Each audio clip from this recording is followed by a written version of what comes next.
வண்டி இருக்குது, நீங்கள் எப்போ வேணாலும் ஊர் நடுவில் நிற்கும். நீங்கள் வந்தீங்கன்னா ஏறி போய் ஹாஸ்பிட்டல் இறங்கலாம்.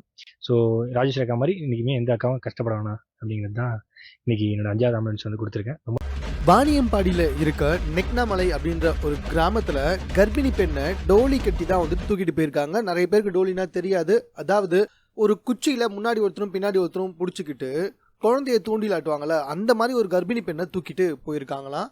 அது மட்டும் இல்லை, அந்த மலையிலேருந்து கீழே ஹாஸ்பிட்டல் போகிறதுக்குள்ளேயே நிறைய பெண்களுக்கு குழந்தையெல்லாம் அங்கங்கே பிறந்துடுதாம். இதனால் சில பிரச்சனைகள் வருதான்.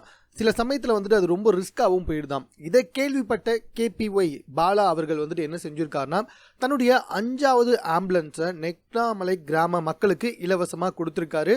அது மட்டும் இல்லை, அவர் அந்த இடத்துல இருந்து என்ன சொல்லியிருக்காருனா, என்கிட்ட மட்டும் காசு இருந்துச்சுன்னா கண்டிப்பாக நான் இங்கே ரோடே போட்டு கொடுத்துருவேன். அந்தளவுக்கு இங்கே ரொம்ப மோசமாக இருக்குது, பைக்கெல்லாம் போயிட்டு வரதே கஷ்டம். ஸோ இதுக்கப்புறமாச்சு எந்த கர்ப்பிணி பெண்களுக்குமே வந்துட்டு ரொம்ப கஷ்டப்படக்கூடாது அப்படின்றதுக்காக நான் இந்த இடத்துல இந்த ஆம்புலன்ஸை வாங்கித்தரேன் அப்படின்னு சொல்லிட்டு இன்டர்வியூ கொடுத்துருக்காரு.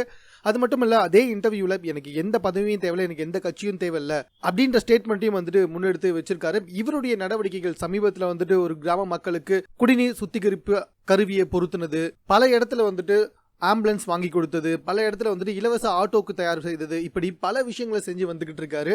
நம்ம உண்மையிலே படத்தில் நிறைய ஹீரோவை பார்த்துட்டு இருக்கோம். நிஜ வாழ்க்கையில் ஹீரோவா திகழ்ந்து வந்துட்டு இருக்காரு கேபிஒய் பாலா அப்படின்றதுல சந்தேகமே கிடையாது. இது சம்பந்தமா உங்களுடைய கருத்து என்னன்றதை நீங்க கமெண்ட் பாக்ஸ்ல தெரியப்படுத்துங்க.